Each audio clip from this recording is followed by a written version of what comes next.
Our speaker this evening is the president of Catholic Answers. He writes and lectures on the lives of Catholic heroes and villains and has addressed audiences across the U.S. and in Europe. Christopher Check served for 7 years as a field artillery officer in the Marine Corps, after which he served for 19 years as vice president of the Rockford Institute. In 2012, he joined Catholic Answers as director of development and was named president in 2015. And just as an aside, Chris has been a longtime friend of the Institute for over 10 years now. So it's always a joy to have him with us. Please join me in welcoming Christopher Check. Thank you, Andy. Yeah, I apologize. I had to double check I was in Virginia. But it's good to be here with the Army of Northern Virginia. I don't know if you're allowed to say that anymore, right? Right. I actually grew up in Bethesda, Maryland. It was a funny thing. I rarely came into Virginia, and Father Paul Scalia and I were having this conversation not so long ago, and he of course, he grew up in Virginia. He said, "Yeah, we never went into Maryland," But in any case, it is a joy to be back here with the ICC. Father Hezekias, in fact, was at the offices of Catholic Answers on Wednesday. And we had a couple of hours of good meetings, and I'm hopeful that there'll be some fruitful cooperation between our organizations. I have great admiration for this organization and what Father and Andy and all of them have done for so long with extraordinarily limited resources. I say this every time I'm here, it's true. There's no other, I travel a lot, more than I wish. There's no other organization like this in any other diocese in the world that I know of, surely in the United States, that has set up a comprehensive program of adult education. And as Father Hezekias makes the point, our faith is an adult faith, and we have an obligation to know it, right? That's in canon law. Right? You have an obligation to know your faith and to share it, right? So thanks be to God for Father Hezekias, and what a great gift you have here in the Archdiocese of Arlington. Short of dispensing the sacraments, this is the most important work going on in this diocese. So, Archdiocese. So support it. Write a large check. I'm not kidding. Or you know what? Do this, because this is important to Catholic Answers too. Become a monthly pledger. $10, $50, whatever you can do. Those monthly pledges make it easier for Andy to sleep, right? But that's not what, look at him, he looks like he's had plenty of sleep, right? But it makes it easier for him and for Father Hezekias to budget and to plan. If it's just $10 a month, whatever, become a monthly supporter. You've got a way to do this, right? You debit the credit card and everything, right? And it's great, too, because once you've already lined it up, you'll forget that you did it. And, 10 years from now, oh, yeah. So good. Okay. So support the Institute. That's a duty of yours, right? And by the way, in doing it, you will be fulfilling one of the precepts of the church, right? You can fulfill that precept of the church to support the church financially by supporting the ICC. I'm not saying don't support your parish. You should do that as well. But support the ICC. Okay, Andy did not ask me to say any of those things. He did not. Father Hezekias did. Right, so. I apologize. I had a handout for this. Actually, that's not true. I thought I had a handout for it, and I go to dig it up here this afternoon, and I didn't have one, and so I made one, but it'll be on the website tomorrow, so you'll have to watch the lecture twice. All right, the following story comes to us from St. Basil.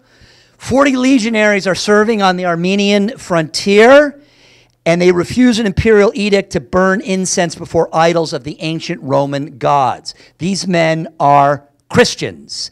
The Augustus in the West, a man named Constantine, has recently declared their religion legal, but his authority does not command the whole of the Roman Empire. His counterpart in the East, a man named Licinius, is resentful of Constantine's growing power and of Constantine's growing enthusiasm for Christianity. And he has undertaken one last persecution. He's ignoring the lessons learned by emperors, governors, and prefects of Rome's past 3 centuries, that persecution, in fact, has only increased the resolve and numbers of this troublesome sect.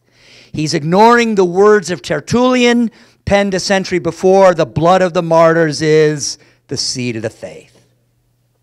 The 40 soldiers appear before the local magistrate. He tries persuasion. He warns them of the disgrace that will befall them should they refuse to offer sacrifice before the pagan gods. He promises promotion to any of them that will. And yet to the man they are adamant, and no threat or bribe will induce them to forsake Jesus Christ. So with one long chain, they're bound together, and they're locked in a small cell to await their sentence. And during their imprisonment, one of their number, a man named Meletios, writes a testament on behalf of his brothers in arms. Each soldier is given his say. The young men, not long out of boyhood, send regards and farewell to their parents. One sends his prayers to his betrothed, another to his wife and their firstborn baby, still an infant. In their testament, they exhort their fellow Christians to lay aside the passing things of this world and fix their hearts on the glories of heaven. Knowing they are to be martyred, they urge their fellow Christians not to quarrel over their relics. After weeks in jail, they are sentenced. They are to be stripped of their clothes, marched to the middle of a frozen lake, and exposed to the cold and wind of the Armenian winter until they are dead. Around the lake, the local governor has set up guards and fires and warm baths to tempt the martyrs to lapse.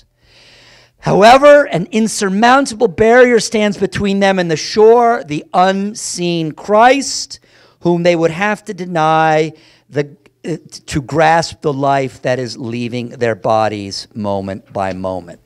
The young soldiers pray that none of them will fail and that all 40 will gain the crown of martyrdom. After hours and hours in the dark, and bitter cold, the martyrs grow weak. The faith of one of them falters. He crawls to the bank. Roman guards lift him and plunge him in a bath. But after enduring hours of so much exposure, the shock of the hot water takes his life. One Roman guard, inspired by the faith of the remaining 39, declares in a loud voice that he himself is a Christian. He tears off his clothes and runs out onto the ice. And the martyrs' number is restored to 40. And they praise God with their dying voices. By the following morning, they're all dead, save the youngest, Melaton. His mother rushes onto the ice to embrace her son.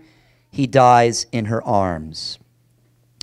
This inspiring ordeal of the 40 martyrs of Sebastia, the feast is coming up, is the last snap of the dragon's tail.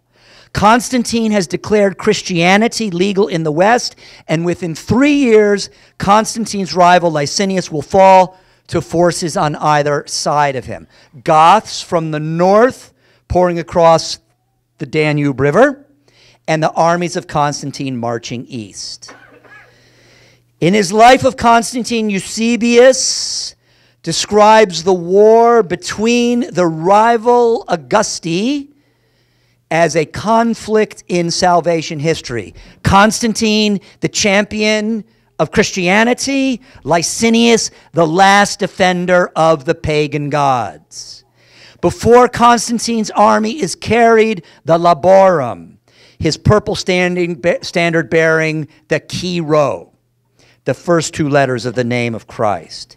In contrast, the army of Licinius is led by the victimari, magicians, sorcerers, fortune tellers, whose secret rites implore the favor of the pagan gods. Now, whether or not Constantine understood this conflict in these terms, right, that Eusebius describes, scholars to this day debate. But what is true is that once Licinius is defeated and exiled, Constantine now rules the whole of the Roman Empire, east and west, and no man challenges his authority.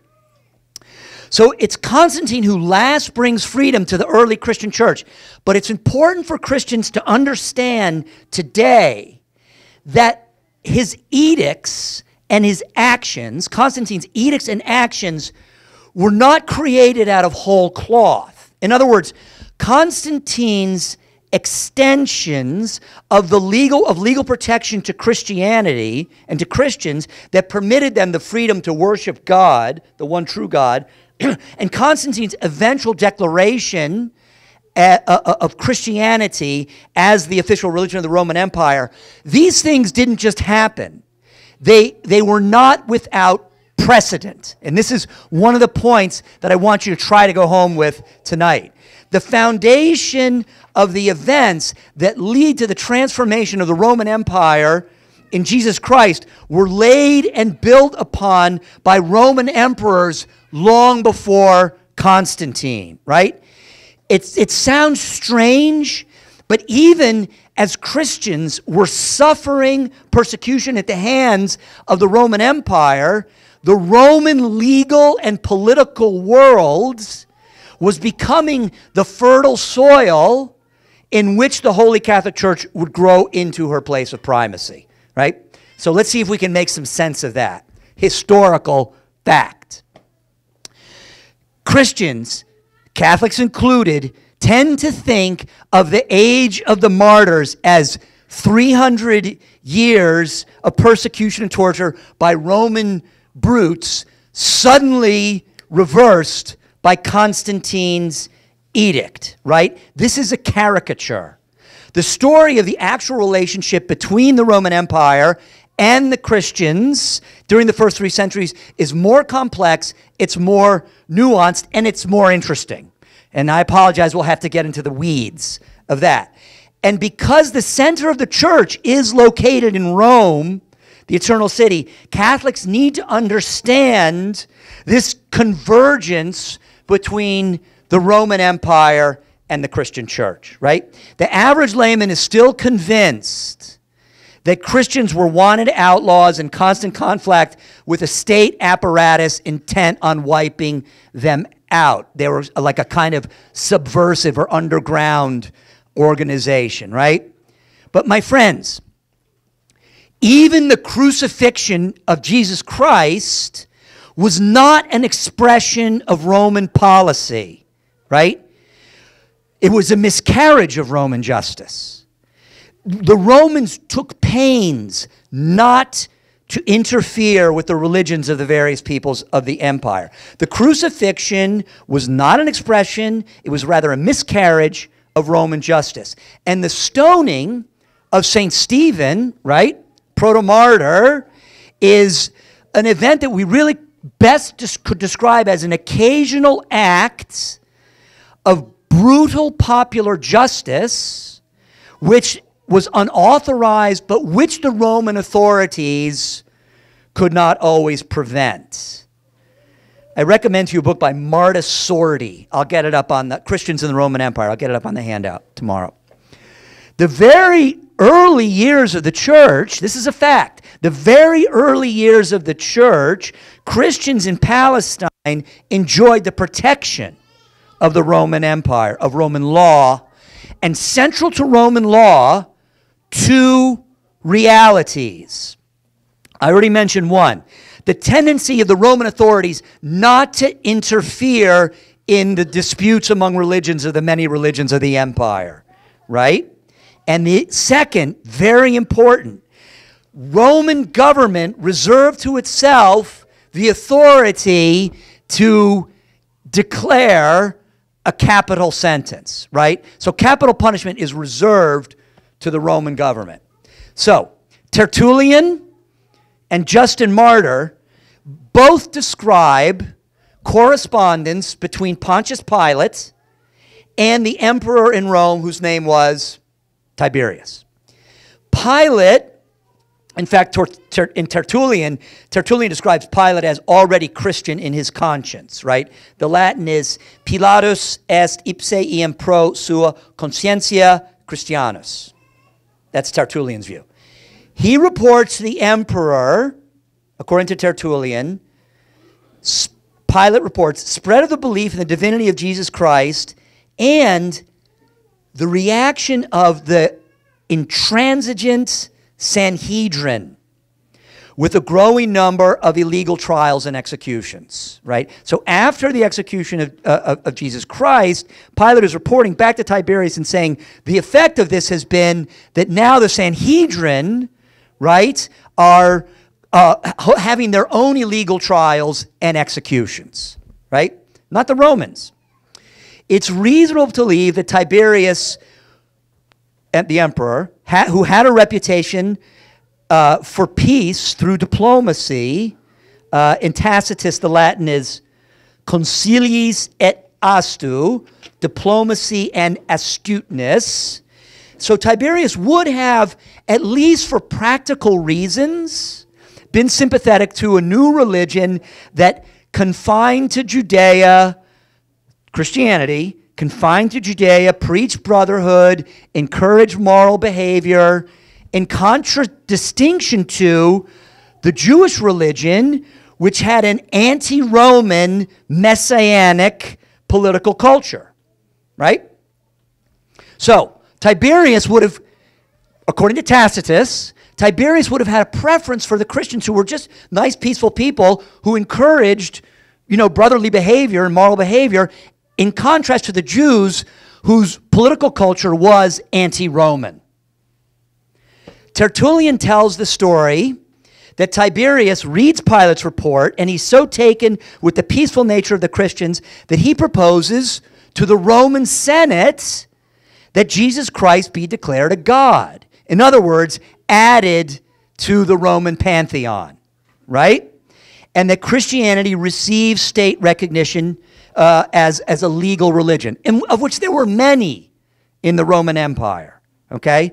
Now, the Senate, maybe because they saw Christianity as a Jewish sect, maybe because Tiberius at this point in his reign is an unpopular figure, they reject his proposal and they fire back. And they say Christianity is a superstitio illicita, an illegal cult.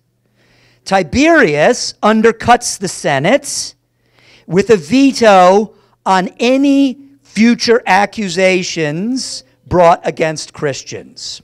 So the aim of this veto must have been to fulfill his desire to free the Christians from the oppression of the Sanhedrin. Okay? Now, do we know that this story is certain, right, of Tiberius' battle with the Senate over the legality of Christianity? We don't. But it's important to note there's no other account in history of Christianity being declared illegal. This is the only version of how it came to be declared illegal, right? This action of the Senate. Tiberius' next move is to send his envoy, a man named Vitellius, to Judea. Among the probable reasons for Vitellius' embassy was to depose Caiaphas, the high priest of the Jews, for the crime of illegally executing St. Stephen. Chapter 9, Acts of the Apostles. Thereafter, the church had peace throughout all Judea, Galilee, and Samaria. Now, why are these three regions important? Judea, Galilee, and Samaria. Why are these three regions significant to our understanding of the early relationship between the church and Rome? Because these regions were the three regions under Roman rule. And for the next 3 decades, Christians in Judea and then in Rome enjoyed the protection of Tiberius's veto. There are 2 exceptions in Judea that seem to prove the rule. The first one is the period from 41 to 44 AD, when the Romans briefly surrendered rule of the province of Judea to the local king, Herod Agrippa. Right? It is during this period that we see the martyrdom of St. James the Great, right, the first apostle to die for Christ, beheaded along with his accuser, right, who, according to St. Clement of Alexandria, was moved by St. James's courage at his trial, repented of his accusation, declared himself a Christian. Herod Agrippa, chapter 12 of the Acts of the Apostles, reports, seeing the execution of St. James pleased the Jews, see that this execution pleased the Jews, arrested and imprisoned St. Peter. Second, a similar absence of Roman rule in 62 AD witnessed the martyrdom of St. James the Less, first bishop of Jerusalem, along with other Christians. How was St. James martyred? Thrown from the roof of the temple, then stoned, and then clubbed to death, right? Flavius Josephus, the Jewish historian, reports that the chief priest, Ananias, and the Sanhedrin were taking advantage of the temporary vacancy in the Roman governor's seat caused by the death of Porcius Festus and then the delayed arrival of his successor, Albinus. Agrippa II dismissed Ananias from his post for what was a clear abuse of power. If in the year 62 AD the chief priests of the Sanhedrin took the absence of the Roman governor as an auspicious moment for proceeding against Christ's followers, this must mean that in the preceding years the Romans had made it clear that they had no intention of ever giving way again to the pressure of Jewish authorities as they had done at the time of the trial of Christ. Marta Sordi. The treatment of St. Paul when he's brought to the local synagogue in Corinth before the Roman proconsul, right? Acts of the Apostles, chapter 18. And when he's twice brought before the Roman prosecutor in Judea by the Jewish authorities, Acts 21, 23, and 25, is the same. The Romans refused to intervene in a religious quarrel between Christians and Jews. So it's in this atmosphere of something like tolerance and benevolence that Sergius Paulus, a Roman proconsul from Cyprus, is moved by the preaching of Paul and Barnabas, right? Acts chapter 13, and what's recorded there in Acts of the Apostles, that Sergius Paulus, the Roman proconsul, learned to believe. He becomes a close friend of St. Paul, and his whole family converts, okay? G.K. Chesterton observed that the Son of God, that God chose the incarnation of his Son for the moment of the incarnation of his Son, this moment in human history where the world was largely at peace, right? The baby killers in Carthage had to be vanquished. We've talked about this when we talk about the Punic Wars, to make the world safe for the divine baby, right? This is the Pax Romana. And it's a consequence of Roman policy and culture that was more tolerant than tyrannical. The Romans were pagans. They didn't enjoy the benefit of revelation in the way that the Jews did. But in a real sense, they cooperate with the incarnation, right? In fact, the real reason for Augustus' census, is the incarnation.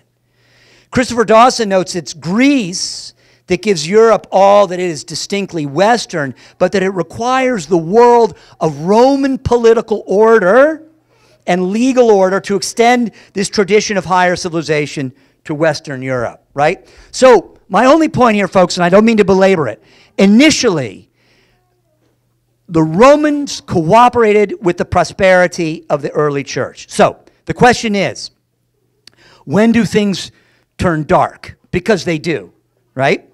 Things turn dark during the reign of Nero. Very good, good, okay. Although not right away. After all, it's in Nero's reign that St. Paul is acquitted, right, at his first trial. And he continues to preach the gospel in the praetorium, right? The guards of the Romans, okay, of the emperor. Philippians chapter 1. And this time, this is all the military imagery right there in chapter 6, right? He even preaches in the emperor's household, okay? There's a contemporary trial that further illustrates an atmosphere of toleration despite the senatorial decree of Tiberius's reign. A Christian woman of the senatorial class, her name is Poponia Graecina, a convert to Christianity, was declared innocent in a public trial conducted by her own husband, a military hero, and formal proconsul. The source of the story is not a Christian apologist. It's Tertullian, right? Not a Christian apologist like Tertullian. It's the pagan historian Tacitus, okay?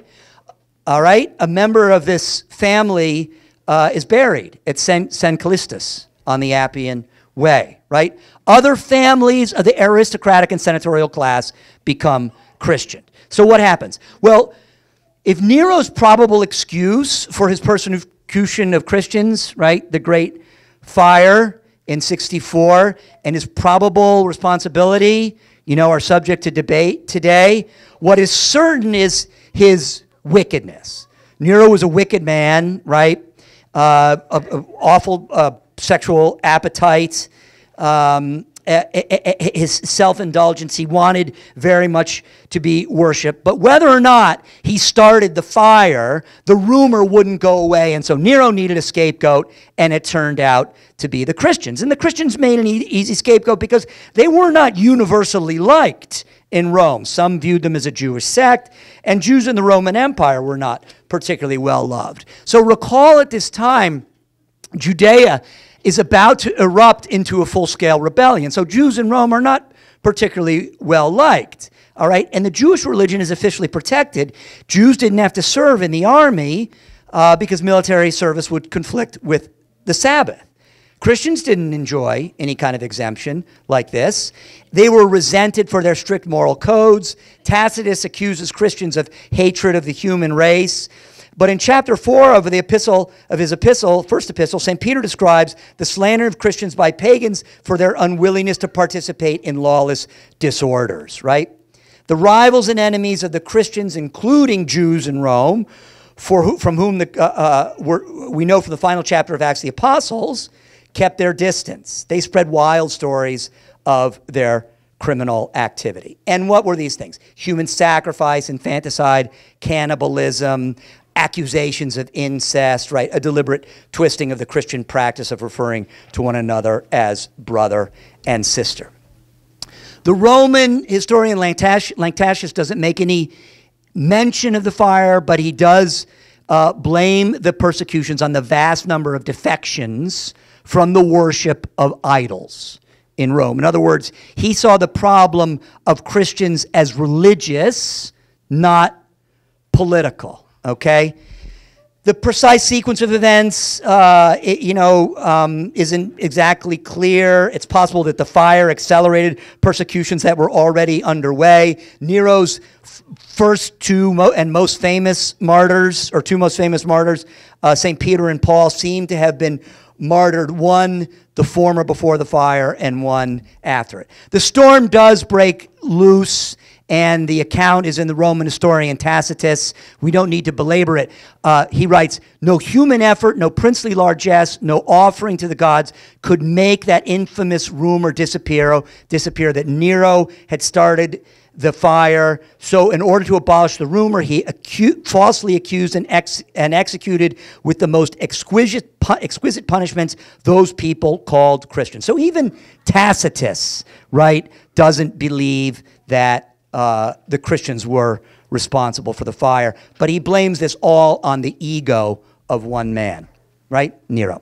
So some relief comes for the Christians with the assassination of Nero. Okay, but the underlying legal problem didn't go away. Why?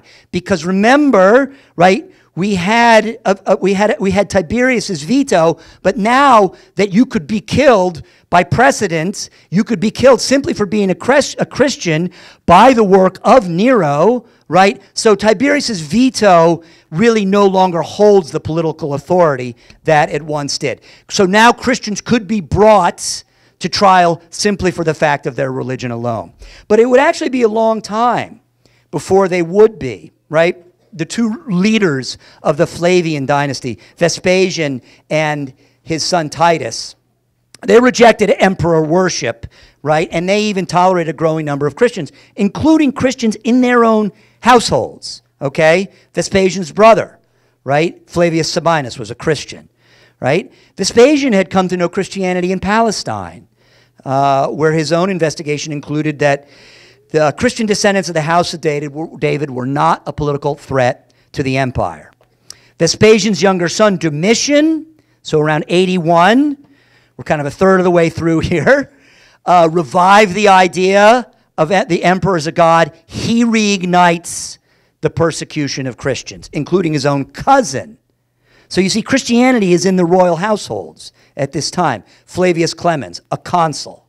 Domitian, in fact, was the first emperor to deify himself while he was still alive, all right? And probable that the book of the Apocalypse was written during the reign of Domitian, right? The woman drunk with the blood of the martyrs of Jesus. When Domitian was assassinated, we have a long period from Nerva to Marcus Aurelius, right? There's that great equestrian statue of him on the Capitoline Hill. So a period from 96 to 161, more than half a century, where while they enforced the laws against Christianity, there were not any real genuine persecutions of Christians. It's the reign of Decius. Until the reign of Decius, persecutions are sporadic. And they're mostly confined to the outskirts, to the provinces. All right? It's in this period, and we got to dwell on this, this is important. It's in this period that we find one of the most important primary source documents that tells us of this age and describes this relationship between the church and the Roman Empire. Okay? And what's it called? Anybody here who's taken Latin has to have read this. It's called Trajans Crypt. Okay? By the way, this legal model still exists in the Catholic Church today, right? So, bear with me. We have to go into some details here. The Emperor Trajan rules from 98 to 117. He's a great soldier. He's a very hardworking public servant. Unrest breaks out in the province of Bithynia. It's in northwestern Asia Minor. He sends one of his most trusted advisors, a chap known as Pliny the Younger. He goes to solve the problem. Pliny wrote to the emperor for advice on how do I handle Trajan, how do I handle the question of the Christians. The sentence for being found guilty of Christianity is death, but the enforcement doesn't seem to be very strict. The correspondence results in this extremely important document. It's called Trajans Rescript. Pliny writes to Trajan. He says, the Christians are growing in number. For that matter, it seems to me to warrant to write you, especially because there are so many of them. For many persons of every age, every rank, so people of social status, okay? People of social status as well, and also both sexes are involved. This superstition has spread not just to the cities, but it's in the villages and the farms as well. Because so many are becoming Christians, an economic problem has arisen. And what is this economic problem? The temples, the pagan temples, are doing bad business because people aren't coming there anymore to sacrifice, animals, right? So the people who sell the animals for sacrifice and the sorcerers or the pagan priests who sacrifice them are losing business because of the growth of Christianity, right? Pliny wants to observe the law. He's a Roman. He wants to observe the law. So he says, Trajan, what do I do? He's never participated in a trial of Christians. He doesn't know what offense it's the practice to punish or to investigate. Is age a factor, he asked. Should pardon be granted if the person repents? Whether the name itself, he asks, that is Christian, even without the offenses, or just the offenses associated with the name are to be punished, right? He outlines the procedure he's been following when accusations are brought before him. He interrogates the accused, and if he or she confesses, he repeats the question several times in hopes of gaining repentance. The stubborn are executed. The Roman citizens were transferred to Rome, right? Remember St. Paul, okay? As Paul had been decades prior. Pliny doesn't find any evidence of actual wrongdoing. Okay, he describes the Christians. They were accustomed to meet on a fixed day before dawn and sing together a hymn to Christ as to a God, and to bind themselves by oath, not to some crime, not to commit fraud or theft or adultery, not to falsify their trust, nor to refuse to return a trust when called upon to do. When this was over, it was their custom to depart and to assemble again to partake of food, but ordinary and innocent food. Even after this, they affirmed they had ceased to, after my edict, by which, in accordance with your instructions, I had forbidden secret societies. Accordingly, I judged it all the more necessary to find out what the truth was by torturing 2 female slaves who were called deaconesses. But I discovered nothing else but extravagant superstition. So one of the problems that Pliny has to deal with is anonymous denunciations. This is not a Roman practice.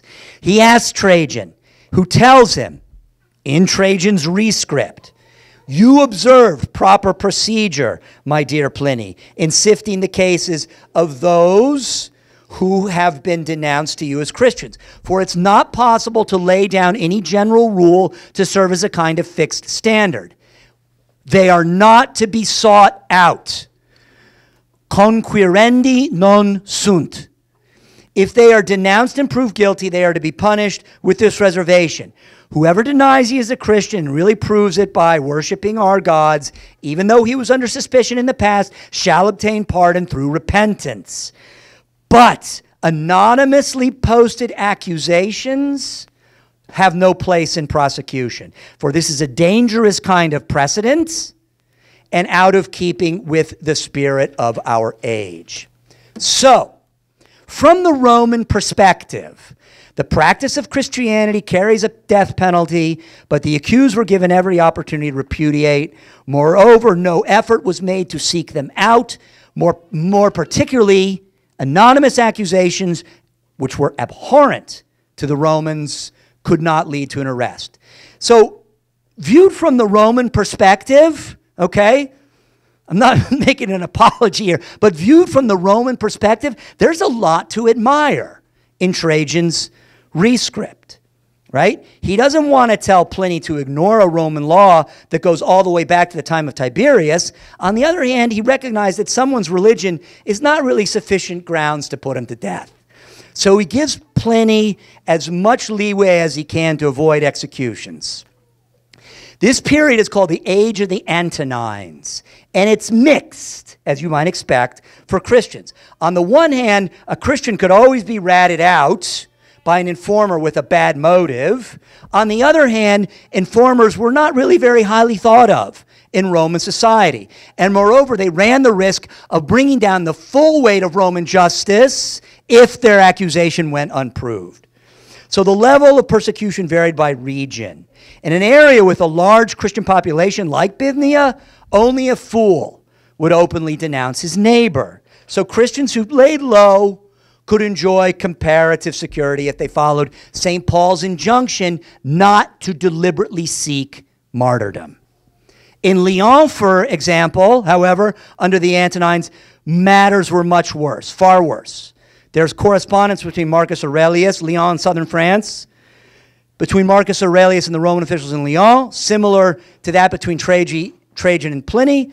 In Lyon, however, where the Christian population comprised immigrants from Asia Minor, they were despised by the local Gallic population. So there's an element here of kind of ethnic tension as well. You've all read the account of the Lyon martyrs. If you haven't, you can see it in Eusebius. He describes it in great detail. You know, Blessed Blandina is the most famous of them.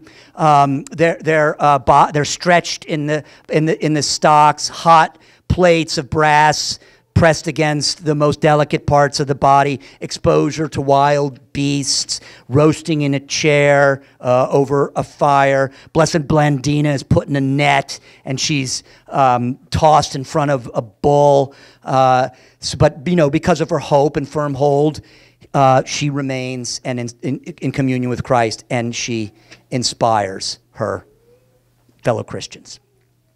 Sporadic persecution continues throughout the age of the Antonines, comes to an end with the assassination of Commodus, right? If you've seen Gladiator, he's the crazed emperor, somewhat accurately portrayed in that film.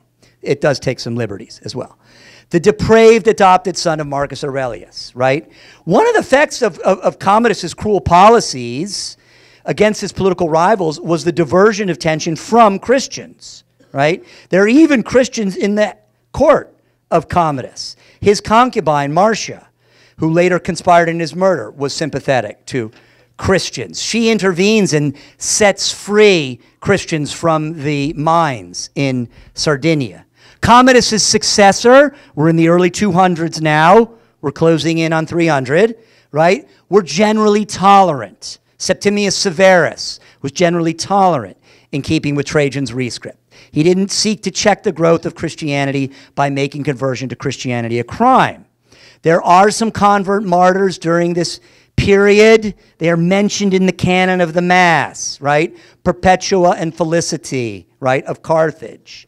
For decades, beginning with the reign of Caracalla, the Christians enjoyed peace. There was even a Christian emperor in this period, right? This is somewhat debated, but it seems to be true. Anybody know his name?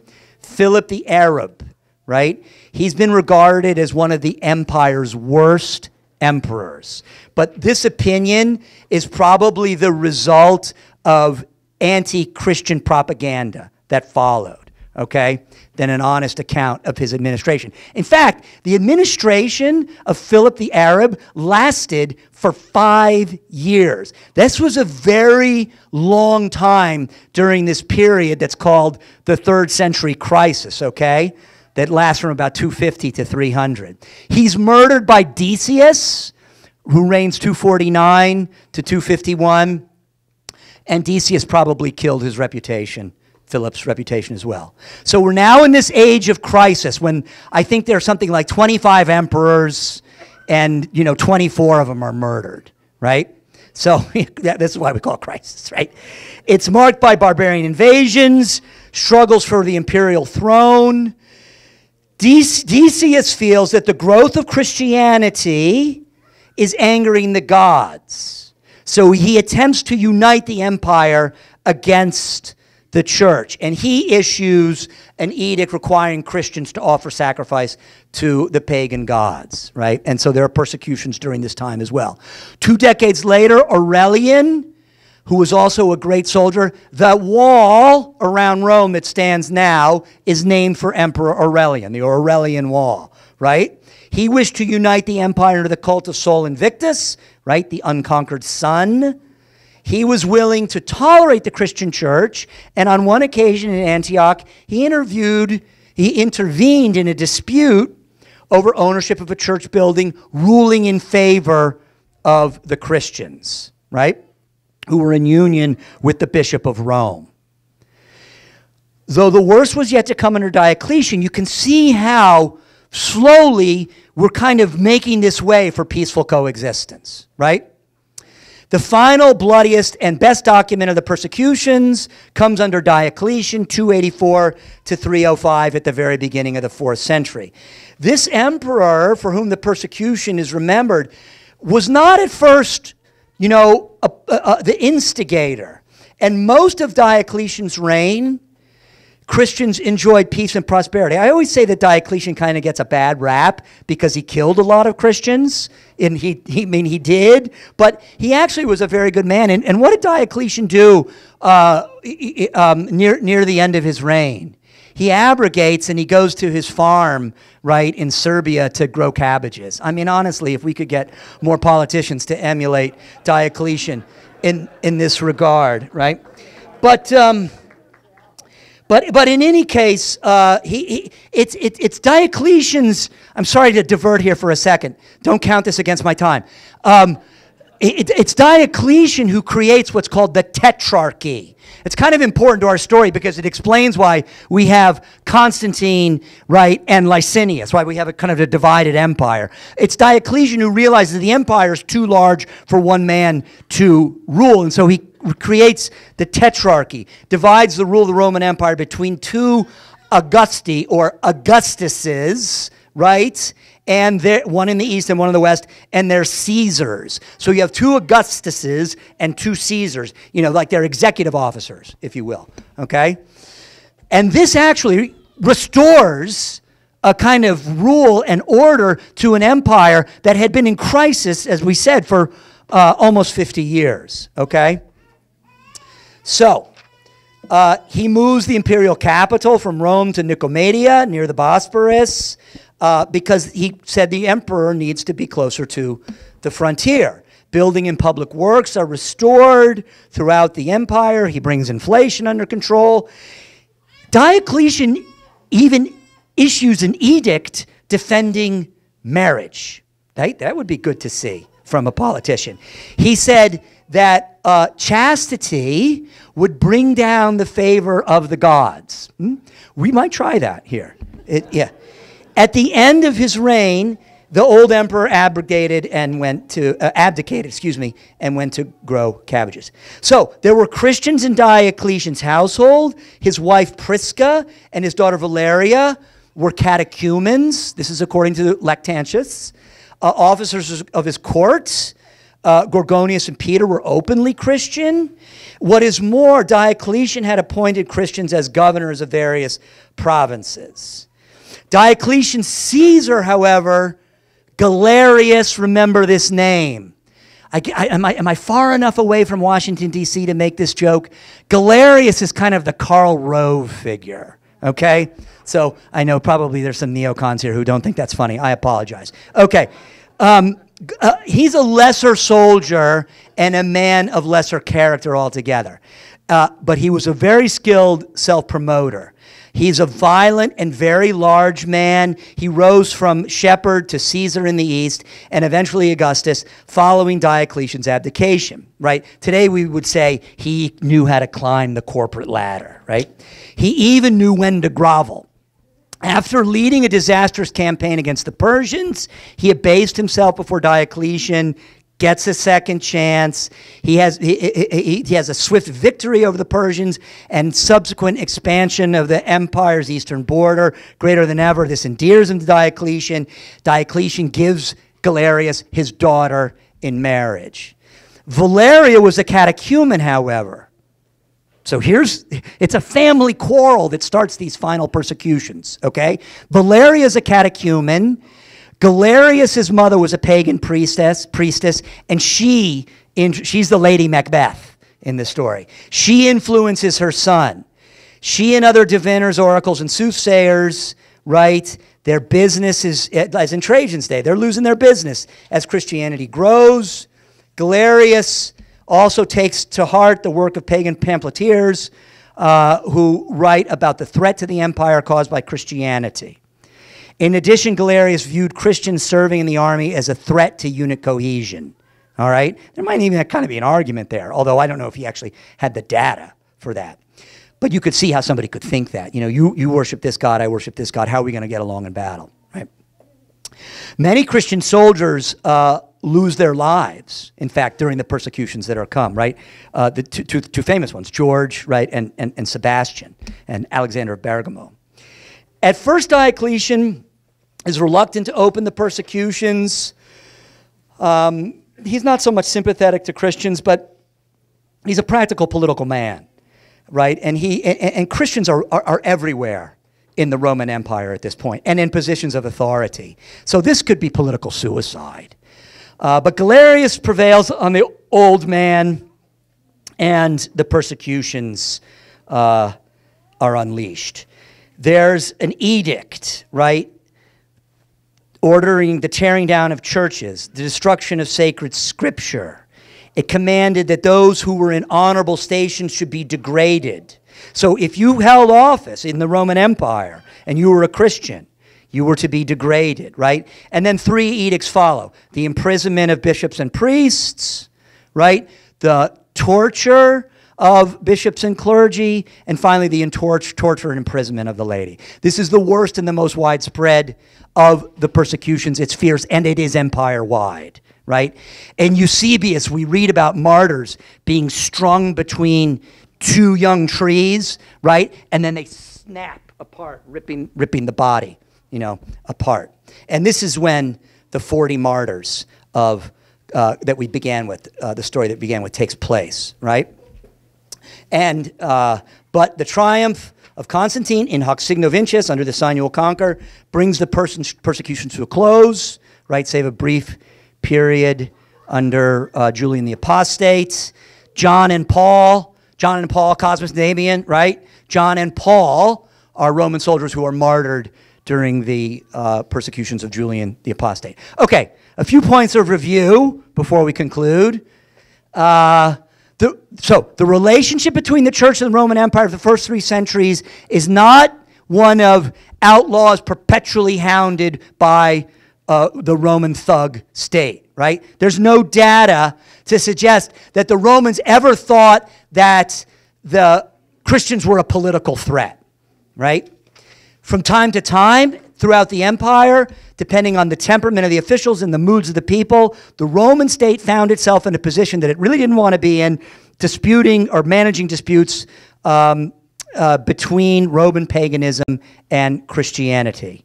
But for the most part, tried to stick to the law, right? And social order. Most persecutions were local, right? So they'd be hot in a certain space.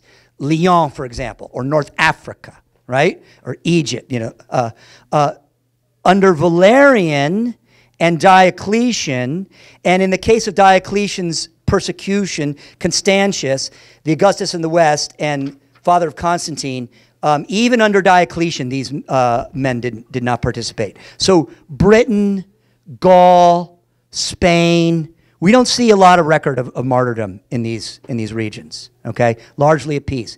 With the exception of the persecutions under Nero, right, and Domitian probably, well, certainly, the really horrible and large-scale persecutions don't take place in the city of Rome, okay? That whole business of the Colosseum, right, or more correctly, the Flavian Amphitheater, lions being thrown before Christians, certainly in the circus of Nero, certainly in the circus of Domitian, probably not in the Colosseum, probably not. There's not a lot of evidence for it, all right? The great, I refer you to the great archaeological historian Rodolfo Lanciani. He said, the Romans, the citizens of Rome, were really just kind of too civilized for this. So this comic book version of 3 centuries of Roman thuggery may derive from a kind of anti-classical, anti-Catholic, or Protestant quarters, seeking to separate the church from the eternal city. We can't do this.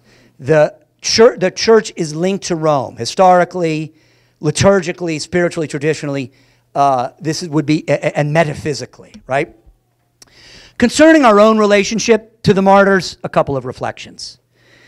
The church has made for 2 millennia much of the study of the emulation of lives of saints, even if in recent times we don't give this sufficient emphasis, right? So what lessons can we take to heart? Well, one is we can be inspired and comforted, rather, by the story of the lapsi, L-A-P-S-I, those who denied Christ rather than face martyrdom, but were welcomed back into the fold after they had repented, right? There was a big theological argument. Could these people's sins, in fact, ever be forgiven, right? From the beginning, the church fulfills her role as a mother, ever ready to dispense understanding and forgiveness, right? The privations and tortures endured by the martyrs are good for us to reflect on when we are faced with the inconveniences of everyday life, the next time our plane is late.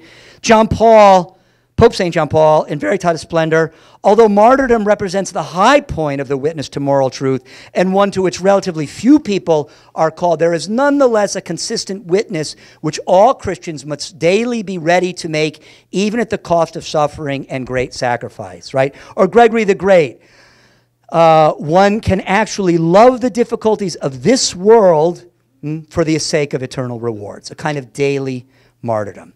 Moreover, there's a kind of refreshing moral clarity in the Acts of the Martyrs. Martyr means witness. They're witnesses to this moral clarity. Again, John Paul and Veritatis Splendor. By their eloquent and attractive example of a life completely transfigured by the splendor of moral truth, the martyrs light up every period of history by reawakening its moral sense. Finally, it's useful for us to reflect on the fact that the early martyrs were not martyrs to the cause of religious freedom or religious liberty, okay? Ideas, at least as we understand them in the modern world, didn't really have any meaning for the ancients, okay? They were martyrs to the first commandment, right? In an empire with all manner of pagan deities and syncretist philosophies reconciling so many gods and systems, all to the satisfaction of most of the citizens, Christianity insisted on what? Its exceptional nature, proclaiming one God in three persons before whom there were no others. So no early Christian martyr said to his fellow citizens, you call him Sol Invictus or Jupiter Imperator, I call him Jesus Christ, but we pretty much, worship the same God, right? Too many Christians today behave as if a few insignificant semantic and doctrinal differences shouldn't stand in the way, for example, of sharing with Muslims the same worship space as they do, for example, at the Chicago O'Hare Airport. To say nothing of permitting Islamic mosques and schools to flourish here in the West, right? We've sort of elevated tolerance to a dogma, right? Religious tolerance as a practical sort has political value as the Roman officials understood. But the modern sense of tolerance is one that really was spread by cannon and sword after the Renaissance and into the French Revolution. And if we don't see this distinction, we're not in a position to judge, for example, things like the Spanish Inquisition, much less to defend our faith. But a time is approaching when we may well be called to circuses, the horror of which rivals that of Nero's or Domitian's, or exceeds it, right?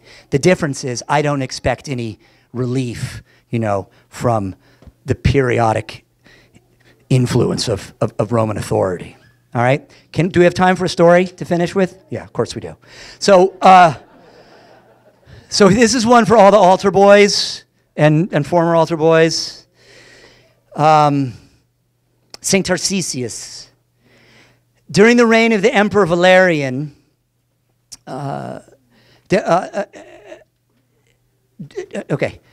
St. Tarcisius, patron of altar boys. During his reign, the Emperor Valerian ordered the execution of priests and bishops and deacons. Christians were forced to attend Mass in secret places, such as in people's basements or in the catacombs outside city walls. Sometimes deacons would carry the Blessed Sacrament to Christians who could not attend Mass because getting Mass was too dangerous to get to Mass. Other times, Christians would be within the city, right, in jail, awaiting execution. So on one such occasion, because of the persecution, there were no deacons available to take communion to the faithful in the prisons. And so there was a priest, and he did not know what to do. His altar boy, a young Roman Christian boy of maybe 11 or 12 years old named Tarcisius, steps forward after Mass and said he would carry communion to these Christians who were waiting inside the city walls in prison. The priest admired Tarcisius for his fortitude, tried to talk him out of it. Tarcisius insisted, and the priest gives him the sacred host, right, carefully wrapped in a silk. He gives him a quick blessing, sends him out into the streets of Rome. All's going well until Tarcisius gets inside the walls, and there he runs into some pagan boys, his own age, who know him. And they say, come on, Tarcisius, we're having a game of such and such, join us. Tarcisius thanks them very kindly. He explains to them he has an errand to run and needs to be along his way, but he'd be happy to come and play with them as soon as he's done. Oh, Christian boy, one of the pagan boys says with a bit of a sneer. Is it that you think you are too good to play with us? And they start to form a circle around Tarcisius. It's not that at all, said Tarcisius. I have something to deliver. I have to be on my way. Well, show us what it is. What's the big secret, Christian boy? It is no business of yours, said Tarcisius, looking each of the boys in the eye. Now step aside and make way. Far from stepping aside, the pagan boys begin to close their circle around Tarcisius, and as they did, they picked up heavy sticks and rocks from the ground, and one of them shouted, I bet he's carrying the Christian mysteries, which is how early Christians referred to the Blessed Sacrament. Are you, Christian boy? Show us. Tarcisius is clutching his precious cargo to his chest. He makes a dash for what looks like an opening in the circle, but he's not quick enough. The mob of boys close around him, and they begin to beat him with stones and heavy sticks. Tarcisius does not cry out, but quietly prays, ever clutching the Blessed Sacrament to his chest. The pagan boys beat him to death. With bloodied hands, they seize the bruised and broken body of Tarcisius, and they try to twist the silk cloth carrying the Holy Eucharist out of his dead arms. But although he had no life left in him, Tarcisius would not let go of our Lord. The boys tried for hours to pry open his arms, but they failed and failed again. So they left Tarcisius' body by the side of the road, thinking the vultures would eat it. After a time, some Christian men and women sent by the priest come looking for Tarcisius, and when they found his broken and bloody corpse still clinging to the Blessed Sacrament, they guessed what had happened. They carefully lifted the small boy's body, and they gently bore it back to the priest, who by now was deeply concerned about his young altar boy. The Christians set the boy's body at the foot of the priest, who knelt down, quietly brushed the boy's hair matted with blood away from his face, with his thumb made the sign of the cross on Tarcisius' forehead. At that moment, Tarcisius' arms unfolded and released the Blessed Sacrament to the priest. And all who witnessed this knew that here was a holy Christian boy who had held Jesus in his arms and who now was being held forever in heaven in the arms of Jesus. Thank you very much. Hi. So my first interaction with the Martyrs was from the novel Fabiola. Right. That's where the story of, that's where I stole the story of Tarcisius from. Oh, well, it was beautiful. Thank you. So I was Cardinal wondering- Spellman, right? Was it? That's correct. Right. Yes. I recommend it to all of you. Okay, so you think that's one's factually correct, or I think it's true. Okay. Do you follow my distinction there? Yes. Yes. Yeah. Exactly, like the parable. I mean, Tarcisius is a. There's a little side chapel to him at St. Lawrence outside the walls, where Pius IX is buried. But I mean, like so many of the stories of the martyrs, they are brought to us by oral tradition, and some we have better evidence for than others. But I believe all of them. You know, why not? But I mean, they're skeptics, and that's fine too, I guess. Okay, thank you. So my second question is, so there's only, I mean, the persecutions were more personal than universal. So, like, do we have any percentages of, like, what the Christians were to the other convicts or to the population in general? That's an excellent question, and I don't know the answer to it. So they certainly were a minority, even after the Edict of Milan. Christians are a minority in the empire, so less than half. Somebody know the answer? So I'm going to say around 40%, maybe by the time of the Edict of Milan, maybe not even that high a number.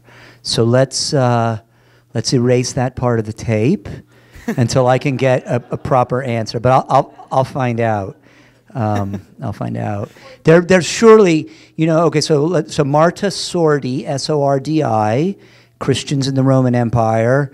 The translate, you can get the translation. She's an Italian scholar. She's a scholar of Italian nationality, an historian, an ancient historian, from northern Italy, so maybe Bologna, I can't recall exactly, Milan. Her book, Christians in the Roman Empire, you can get a translation from University of Oklahoma Press. And then the other one on this period that I would recommend to you, Monsignor Ricciotti, R-I-C-I-O-T-T-I, Age of the Martyrs. And I'll make sure we get both of those up there on the website. But there may be data in either one of those on the growth of Christianity from this little backwater to the whole of the Roman Empire. All right, we've got a couple questions coming in online. And I just want to say, I always appreciate when someone's asking a question that is sometimes asking questions can be uncomfortable because you're like making yourself clear that you don't know something, and so I don't know. I like this because it's encouraging. There's an openness here, and it's an honest question, but it is from Anonymous. What is the problem with Christians paying lip service to the state while only secretly holding the true faith? For example, I'm personally against abortion, but I wouldn't oppose on anyone else. If you could comment on that, Chris. Well, a lie takes place first in the interior life, right? So, in fact, there's a pope from the 1680s. I forget who it is, but I know it's 1680s because because the siege of Vienna takes place in 1683. I'm sorry for the way I'm answering this question. The siege of Vienna takes place in 1683. If you're Polish, you should be celebrating this. Every September 12th, John Sobieski, right, coming down the hills and rescuing the city of Vienna from the Ottoman siege on September 12th.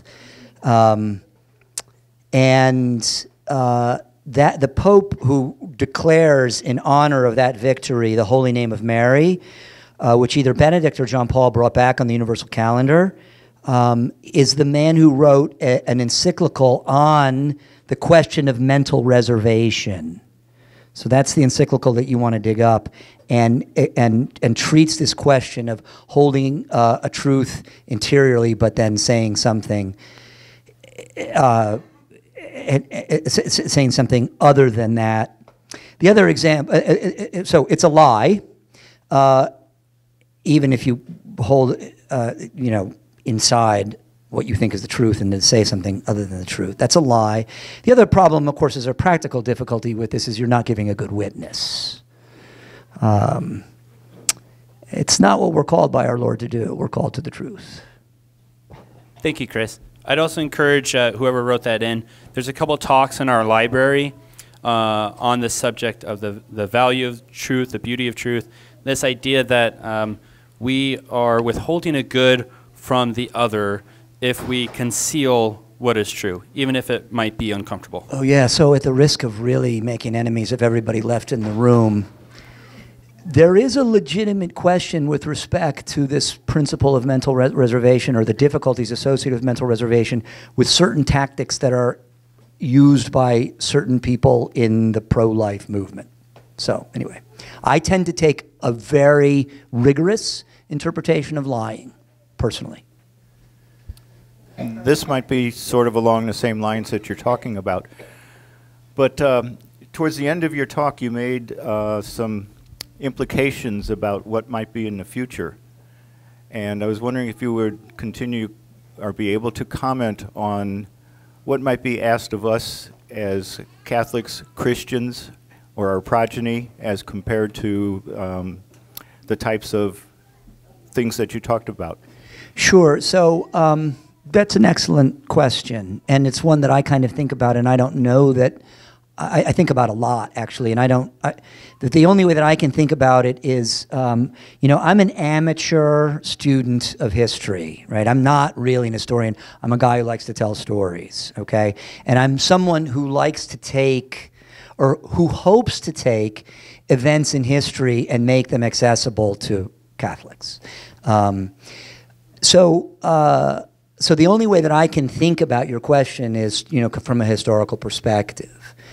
And so I think of within a century in Mexico, and I'm sure I think I'm given this talk for ICC, but the church was violently persecuted in Mexico. And so I have that talk on the Cristeros. I don't know if it's on the site or not, but you can get a recorded lecture of it from Catholic.com from our shop site. I know many of you have probably seen the movie, which in the the movie with Andy Garcia, which in the main was relatively accurate. I mean, they conflated some things for the sake of telling a story. My chief difficulty with the movie, and I make this point in my remarks that I just gave, was the Christians in Mexico were not dying for religious liberty. They were dying for Christ the King, right? So remember that encyclical establishing the Feast of Christ the King was just a couple of years before the Cristero War, right? So Pius XI. So that's one example to look at, what happened in Mexico. Could such a thing take place in the United States? I mean, I think that there are real cultural differences between, there's, I don't know that there's the anti-Catholic Masonic influence in the United States, or that it has revealed itself as yet. That did reveal itself in Mexico, but to think that we live in a it would be naive to imagine that we live in a peaceful age and we've gotten over all that stuff.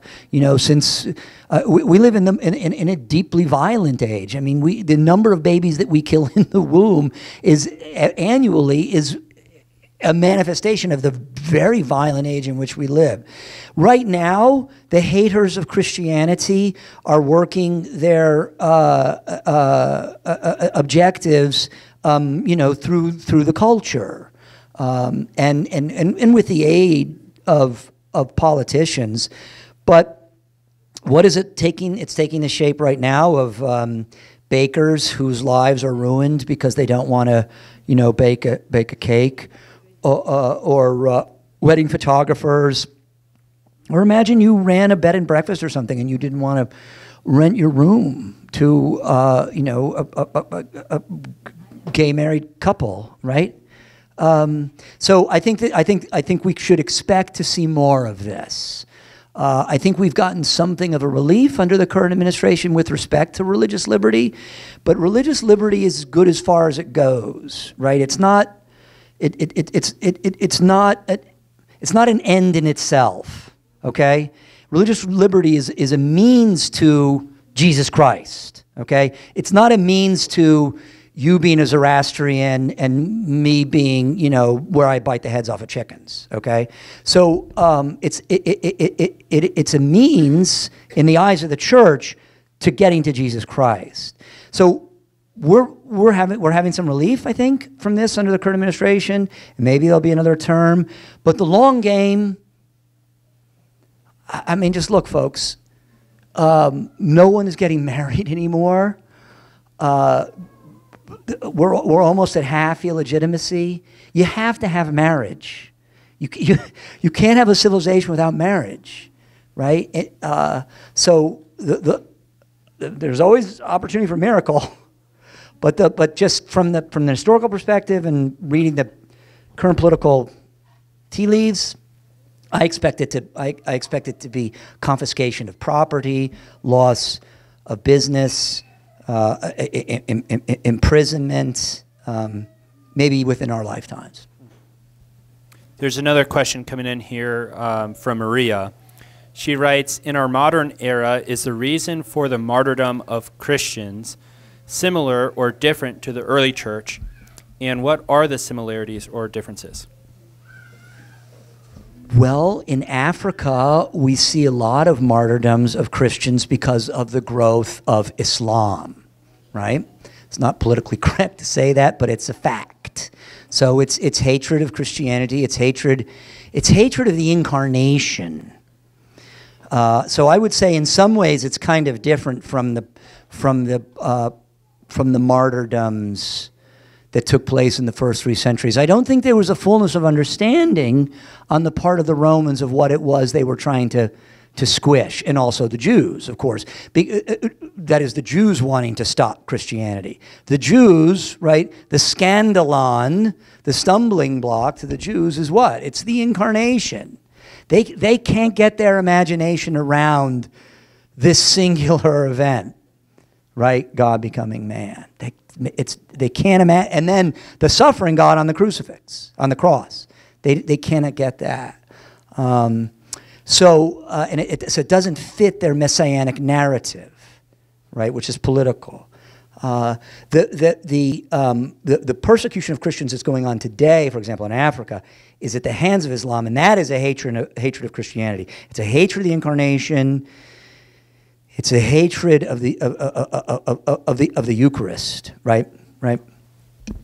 So, I mean, I guess that there are some kinds of similarities, and some of these sufferings are very similar. But I think it's a great question. I think there are some differences in the motives. Thanks, Chris. The graces, though, are in abundance. We'll end with this question.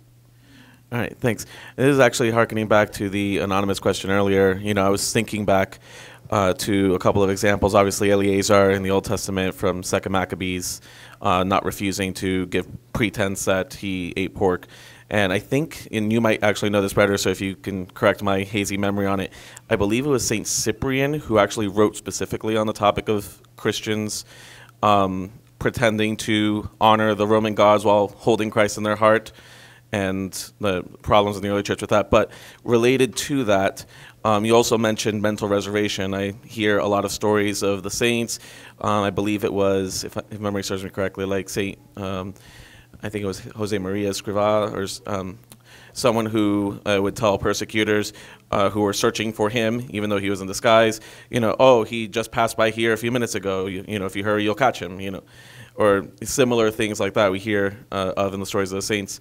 And I'm sort of wondering if you have considered what might be, the distinction between what St. Cyprian talks about with those early Christians trying to make that pretense versus that other kind of mental reservation that we hear in some of the more modern stories of the saints. Whether you think there is a distinction, I guess, first of all. Yeah, I think sure. And I think we can draw some distinctions there. A Jesuit would put it this way.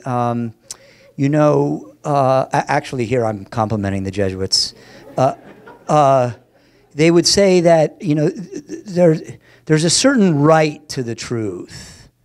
So in the case that you're describing from Blessed Jose Maria or Saint Jose Maria, does